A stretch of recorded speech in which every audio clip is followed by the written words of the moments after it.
sometimes you have a little phrase, and if it's in a key, it may be in a diatonic form of the key, which these days we've kind of perverted the meaning of that term into a more useful working man's term to mean, and this is going on for decades now, means just of a scale, using only notes of a scale. So here's a melody right from the major scale.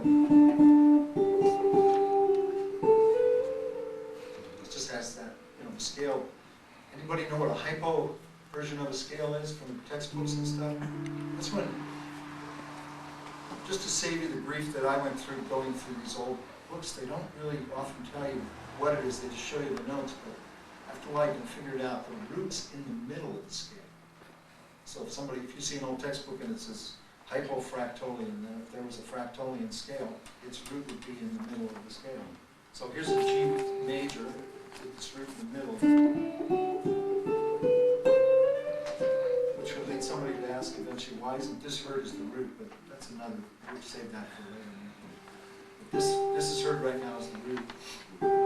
So if the melody's in a scale, diatonic that is, the term, then the bass line can be diatonic too. So in this case we just went,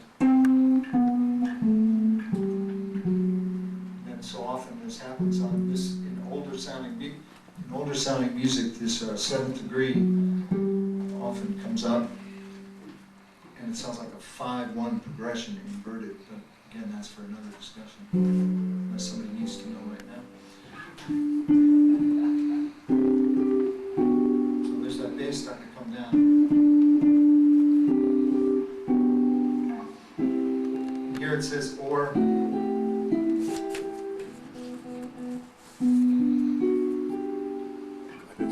Or F sharp to G, because the melody is really sometimes like this.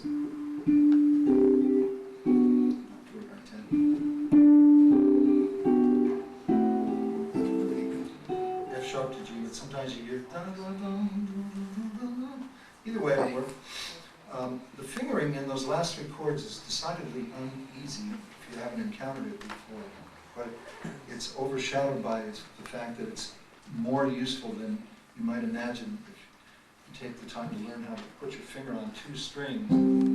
Tip barring, you're barring with the tip if you don't already know the technique. If you have slenderamas, I got slenderamas, these ain't big fatties, and you can still learn to do it because the difference in width, I don't know if you can see it, but the difference in width between a hand that's been trying to do something like that and one that's just been, throwing bonbons in the aperture.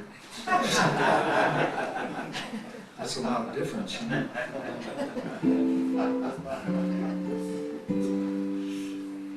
So let's look at the next example. Anybody have a question about anything they saw there? I didn't name the chords on purpose, by the way, because I figured you guys will get much more out of it if you try to name them yourself. And if you're confused, you could give me a jingle, I'll pass out my cards, and you don't have to come inside, take a lesson or something if you don't want it, but I'll just answer a fast question on the phone, So the next example is also coming down, it looks like. I think I did a lot of different things with coming down bass lines, descending bass.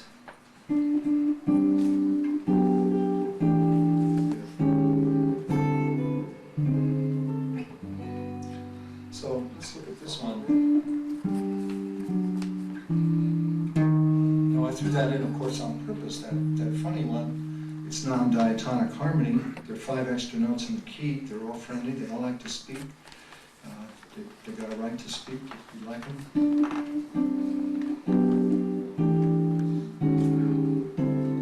Does it for me. I love hearing that extra one in there. And what would it have sounded like without it?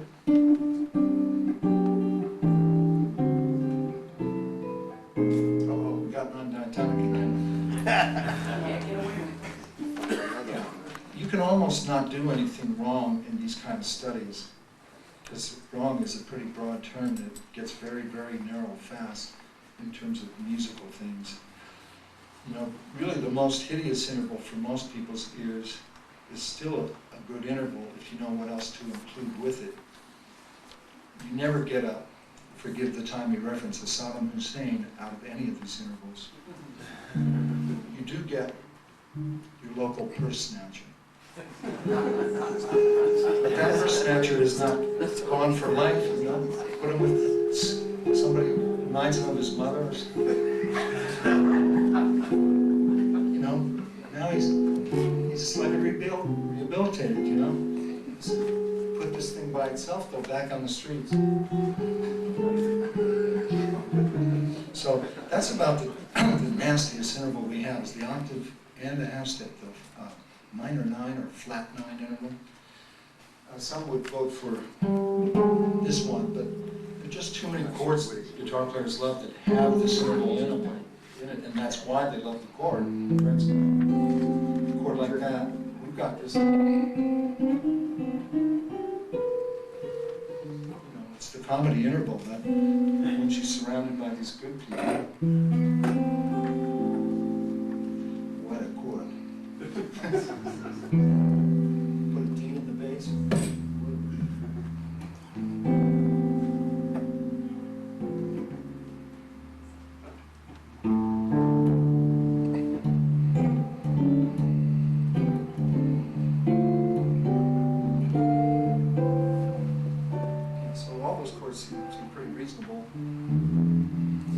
So when I say there's very little you can do that's going to be blatantly wrong, if you keep ending up, unfortunately, because you can't predict it at first, with too many of this crazy interval, then it probably won't work out so great. But if you just get one every now and then, you learn some ways to to fill it in.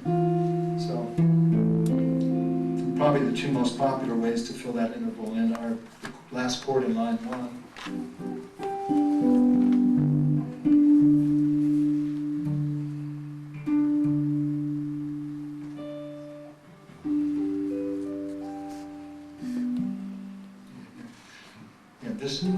Anybody want to give us a name of that chord? Yeah, and another name for it, please. E minor 6. Which one? E minor 6. E minor 6? 7. Well, I like all these comments. I'll respond when I hear the right. Minor 9? Yeah, E minor 9 would be true. It's right. How about the name that it sounds like in the low end?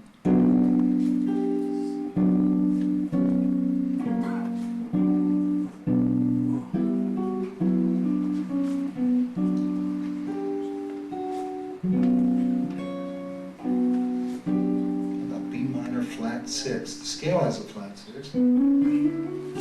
Aeolian.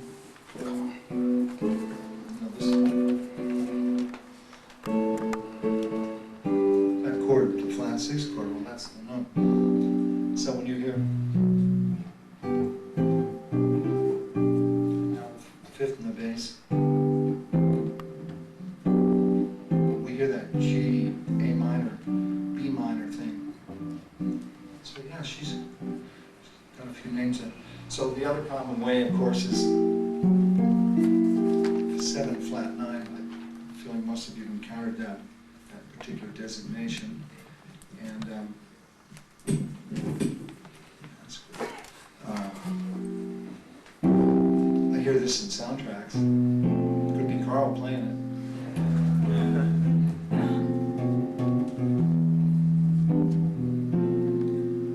Properly heard by most of us as F over B. You're hearing this triad stuff, and then you hear the bass separate.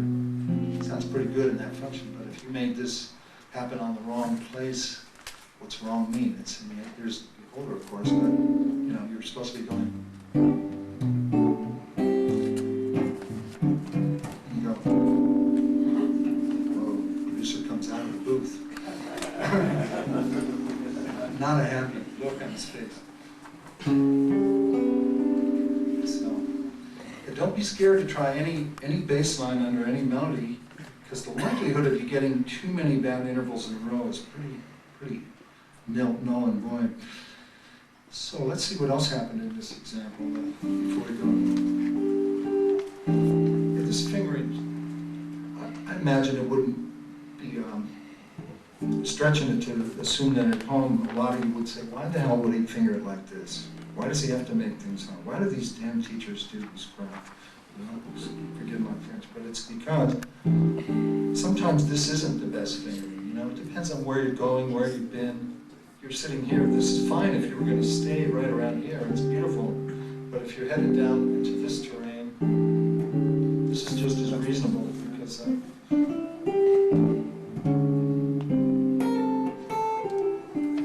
sometimes you want to hold a note and move things to your left. So you don't have to. This finger will always try to play. Sorry, Bernice. The lovely Bernice.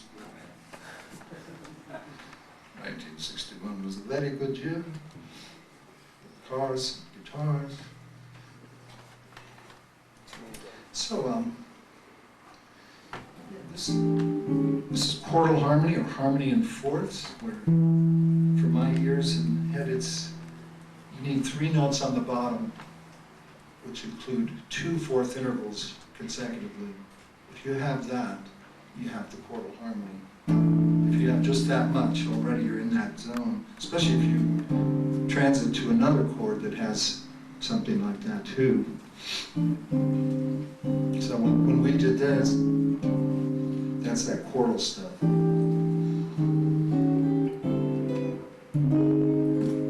So they used to call this thing a polychord. I made the mistake of calling it that in the book too, but whatever it is, it's not, poly means many, and this ain't many. You know, this is D7, and you can look at it like the stalwart A flat little triad, you know. A flat over a couple notes of D7. A lot of guys like to look at it that way, and its formal name is also a 7 flat 9 flat 5. You can use a 3rd finger bar if you haven't acquainted yourself with this technique. If you like to use your thumb, pinky bar, you have to have a good reason to do that. I can't see it here, but you never know. 2nd finger bar, no, I don't think so. That'd be one for the museums. The chin, yeah, the chin one. That's good.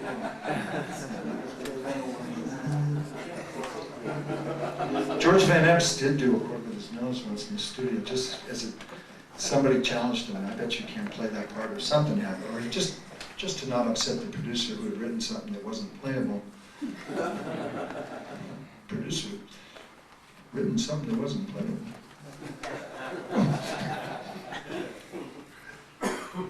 You can lift your fingers off. You can actually behave like a sane human being and forget everything I've just said about this chord.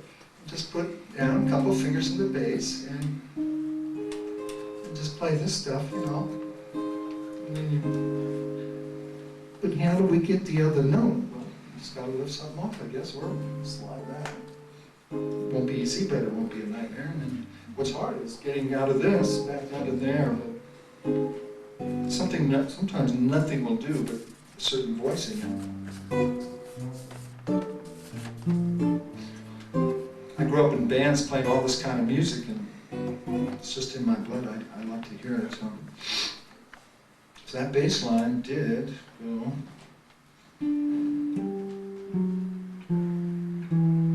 No, that's not good. Here it is. So it's not that outlandish. That says, and the next one, let's move along, we'll be here all day on this page.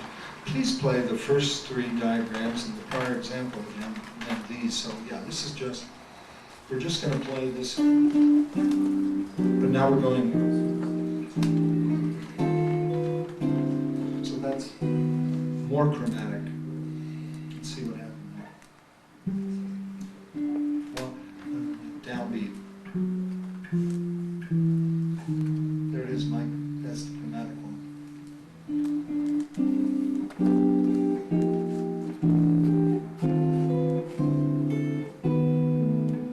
Came out of it kind of traditionally. Anybody want to tell me what happened at the end of this thing? How about 5 to 6, or 3 major? You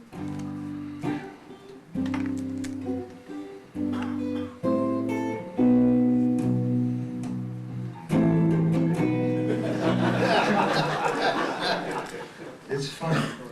When you're corrupted by movies as a child, you know, this is what happens to music. We're Richard Burton lurking around every corner. You know?